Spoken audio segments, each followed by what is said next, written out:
So a lot of you have probably heard the rumors. The DJI Avata. So let's dive right in and see if they're actually true. FPV has rapidly taken over the content creation space and has become popular quite quickly. And DJI entered the space last year with their new DJI FPV. When the DJI FPV came out, they made quite some technical breakthroughs, and now they've done so again. Let me introduce to you the DJI Avata. The DJI Avata now comes with a brand new drone. It also comes again with a controller and drastically improved goggles that are called the DJI Goggles V2. It also has the motion controller again, that's a lot of fun to use. In this review I want to share my flying experience, personally as a cinematic travel filmmaker, but I also want to go over the more general specs quickly so you get a better understanding about this drone. There are different modes in this drone. We again have the M mode, which basically stands for the FPV mode, and this mode allows you to fly more freely, turning over the edges, so you can dive, flip and much more. It also has the normal mode again, which basically allows you to fly in normal mode. However, it still turns, so you can get some really cool FPV looking shots like that if you're a beginner, for example. And it also has the S mode, which basically is the normal mode but then faster. So what you can do again is fly, for example, in manual mode, and you can switch over to normal mode and it instantly stops. The really cool thing about this drone as well is that if you're flying manual mode and you lose signal completely, it instantly stops and hovers in normal mode. It goes back up and returns to home.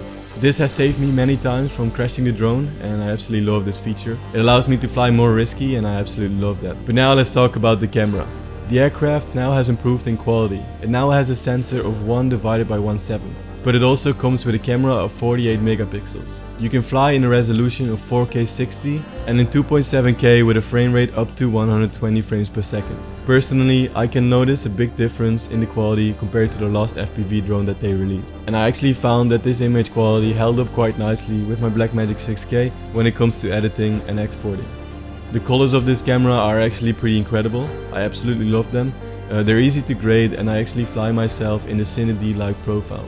So you can do so yourself as well, make sure to switch that on. The camera now also has different modes, which are standard, wide and ultra wide. I think this speaks for itself and it's very useful to have as well. Another major thing about this drone was the low light capabilities.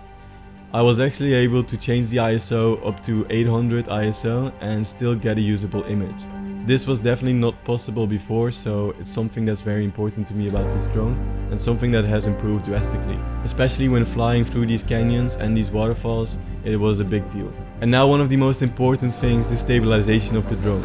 This is something that's very important to me, as I don't want to see those massive stick movements because I will have to do my line over and over again. However, it helps you improve flying, but this time the stabilization is actually really incredible. However, something that DJI told me that they are working on is post-stabilization through gyro data. So this is the same concept as rocksteady, which some of you know and use with the GoPro. This will be a big game changer because the already really stable shots, you can stabilize even more to perfection, which allows you to speed up the clips. However, I think that for now, if you fly pretty well, the stabilization is perfect. Lastly, the drone now also comes with a small box of ND filters. These are really cool because if you fly during the day and you want to keep your shutter speed low, you can now use these as well. Really nice from DJI. And now let's talk about the aircraft. Obviously this aircraft is a Cinewhoop. However, in my experience, this drone can fly really fast, up to 96 kilometers an hour. So I was actually using it as a Cinewhoop, but also as a normal 5-inch drone, for example. I was diving, flipping and much more, and all of this actually worked really nicely. The only downside is that it doesn't handle wind as well as the previous FPV. However, with everything that it brings, I don't really care about it that much and I think it's worth changing. I was able to fly at the coastline with quite some wind at 400 meters, so for me it wasn't that big of a deal. And actually, as I noticed that I'm able to fly quite aggressively as well, I actually prefer this version a lot more because in tight spaces I'm able to slow down and get those smooth, slow shots, which with the previous FPV was much harder and I was sometimes not able to. The aircraft now also has prop guards, which is actually really cool. You might think it's not a big deal, but it actually is, because now when I'm traveling, I'll be allowed more to fly because it's such a safe aircraft. I can now pass people safely and this is a big deal for me as well. I actually crashed into a tree the other day and because it has prop guards, it didn't get stuck in the propellers and I was able to fly out easily when it went through. Another thing why this is nice is because now the drone is much more durable. The drone now also comes with internal storage of 20 gigabytes. You can actually plug the drone into your PC without even turning it on and you can grab your files. The DJI Avata now has a battery life of 19 minutes of flying. This is a really big deal. I now don't have to travel with over 15 batteries anymore, and I can fly with much more ease. I can try lines different times and make sure I have the perfect ones and then return. Also, when it comes to charging, it's just such an ease of mind when traveling.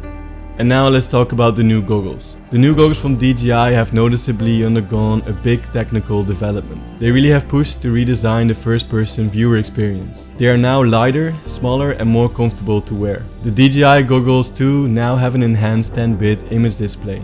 And even though the goggles are smaller, they still have the entire field of view. And the experience actually feels like watching a high-end OLED TV screen.